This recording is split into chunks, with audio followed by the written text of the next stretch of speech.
ఆ ముగ్గురు రాజకీయ ఉద్దండులు ఒకప్పుడు జిల్లా రాష్ట్ర రాజకీయాల్లో చక్రం తిప్పిన నేతలు.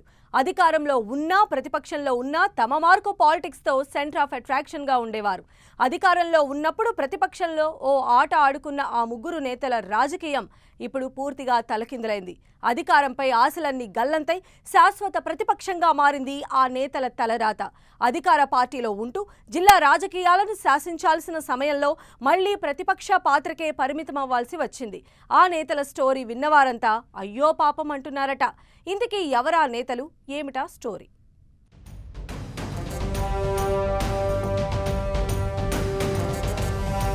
ఉమ్మడి మహబూబ్ నగర్ జిల్లాకు చెందిన ముగ్గురు నేతల రాజకీయ భవిష్యత్పై ఆసక్తికర చర్చ నడుస్తోంది. ఒకప్పుడు జిల్లా రాజకీయాలను శాసించిన మాజీ మంత్రులు నాగం జనార్దన్ రెడ్డి, రావుల చంద్రశేఖర్ రెడ్డి, మాజీ ఎమ్మెల్యే ఎర్రశేఖర్ పొలిటికల్ కెరీర్ పై విస్తృత చర్చ జరుగుతోంది. ఈ ముగ్గురు నేతలు గత ఎన్నికల్లో తీసుకున్న నిర్ణయాల వల్ల మళ్లీ ప్రతిపక్షంలోనే ఉండిపోవాల్సి రావడం పొలిటికల్ సర్కిల్స్ లో చర్చకు దారితీస్తోంది. తమ తాజా పరిస్థితిని సమీక్షించుకుంటున్న ముగ్గురు నేతలు అయ్యో ఎంత తప్పు జరిగిపోయిందని తెగ బాధపడిపోతున్నారట. కాస్త ఓపిక పడితే 2 దశాబ్దాల తరువాత అధికారం రుచి చూసేవారమంటూ సన్నిహితుల వద్ద వాపోతున్నారట. నాగర్ కర్నూల్ అసెంబ్లీ నియోజకవర్గానికి చెందిన నాగం జనార్దన్ రెడ్డి 40 ఏళ్ల సుదీర్ఘ రాజకీయ అనుభవం ఉన్న నేత. సమైక్య రాష్ట్రంలో మంత్రిగా గుర్తింపు పొందిన నేత. టీడీపీలో ఉండగా పాలమూరు జిల్లా రాజకీయాలను శాసించిన జనార్దన్ రెడ్డి 2004 నుంచి ప్రతిపక్షంలోనే కొనసాగుతున్నారు. 2012 వరకు టీడీపీలో కొనసాగిన నాగం సొంత పార్టీని స్థాపించారు. ఆ తరువాత బీజేపీలో కొన్నాళ్లు, ఆ తరువాత గత ఎన్నికల వరకు కాంగ్రెస్ లో పనిచేశారు. అసెంబ్లీ ఎన్నికలకు కొద్ది రోజుల ముందు తనకు టికెట్ ఇవ్వలేదనే అసంతృప్తితో చిరకాల ప్రత్యర్థి బీఆర్ఎస్ అధినేత కేసీఆర్ తో చేతులు కలిపారు. 2 దశాబ్దాల తరువాత ప్రతిపక్షం నుంచి అధికార పార్టీకి మారిన నాగంకు ఆ ముచ్చట 3 నాళ్లకే ముగిసింది.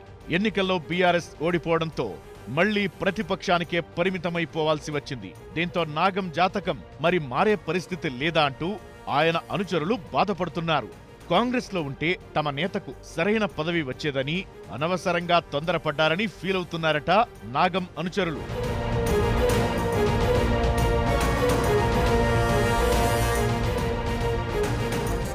ఇక వనపర్తి నియోజకవర్గానికి చెందిన సీనియర్ నేత రావుల చంద్రశేఖర్ రెడ్డి పరిస్థితి సేమ్ టు సేమ్ అంటున్నారు ఆయన అనుచరులు. టీడీపీలో ఓ వెలుగు వెలిగిన నేత చంద్రశేఖర్ రెడ్డి. ఉమ్మడి రాష్ట్ర రాజకీయాల్లో కీలక పాత్ర పోషించిన రావుల రాష్ట్ర మంత్రిగా, రాజ్యసభ సభ్యుడిగా పనిచేశారు. రాష్ట్ర వ్యాప్తంగా టీడీపీ ఖాళీ అయినా రావుల మాత్రం ఆ పార్టీని వదిలిపెట్టలేదు. బీఆర్ఎస్ పార్టీ అధికారంలో ఉండగా ఆ పార్టీపై 10 ఏళ్లుగా అవిశ్రాంత పోరాటం చేశారు. కానీ చివరి నిమిషంలో టీడీపీని వీడి బీఆర్ఎస్ గూటికి చేరారు రావుల. 10 ఏళ్లు వ్యతిరేకించిన పార్టీలో రావుల చేరినా స్థానికంగా ప్రభావం చూపలేకపోయారు. బీఆర్ఎస్ అభ్యర్థిని గెలిపించుకోలేకపోయారు. ఎన్నికల సమయంలో కాంగ్రెస్ నుంచి ఆహ్వానం అందినా తప్పుడు అంచనాతో బీఆర్ఎస్ ను ఎంచుకున్నారు రావుల.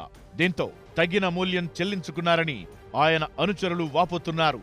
ఎన్నికల నుంచి ఆయనతో క్యాడర్ కూడా అంటీ ముట్టనట్లు వ్యవహరిస్తోందనే టాక్ నడుస్తోంది.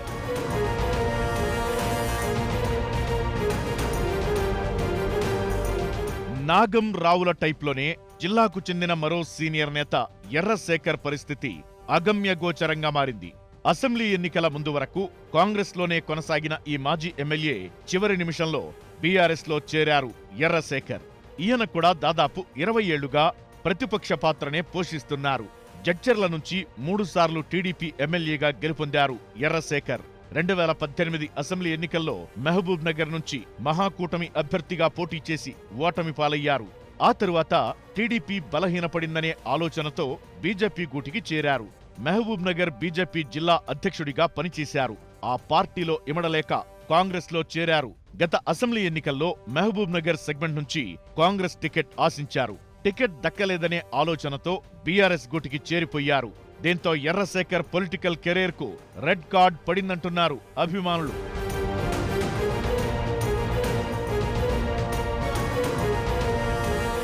ఇలా ముగ్గురు నేతలు 2004 వరకు అధికార పార్టీ తరపున జిల్లాను శాసించగా ఆ తరువాత 10 ఏళ్లు కాంగ్రెస్, మరో 10 ఏళ్లు బీఆర్ఎస్ పాలనలో ప్రతిపక్షంలోనే ఉండిపోయారు.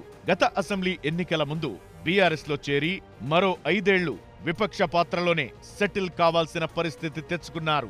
ఇక నాగం రావుల వయసు కూడా 70 ఏళ్లు దాటిపోవడంతో వచ్చే ఎన్నికల నాటికి మళ్లీ పోటీ చేసే పరిస్థితి ఉంటుందా అనేది కూడా చర్చనీయాంశంగా మారింది. ఏదేమైనా సుదీర్ఘ రాజకీయ అనుభవం ఉన్న నేతలు దూరదృష్టి లేకపోవడంతోనే ప్రస్తుత పరిస్థితిని ఎదుర్కొంటున్నారని అనుచరుల నుంచి విమర్శలు ఎదుర్కొంటున్నారు.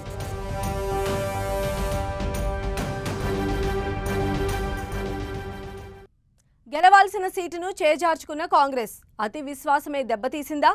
మోక్షజ్ఞ కోసం పోటీ పడుతున్న ఇద్దరు సిస్టర్స్ ఏంటా స్టోరీ? బ్రేక్ తర్వాత డీటెయిల్స్ చూద్దాం. Stay tune.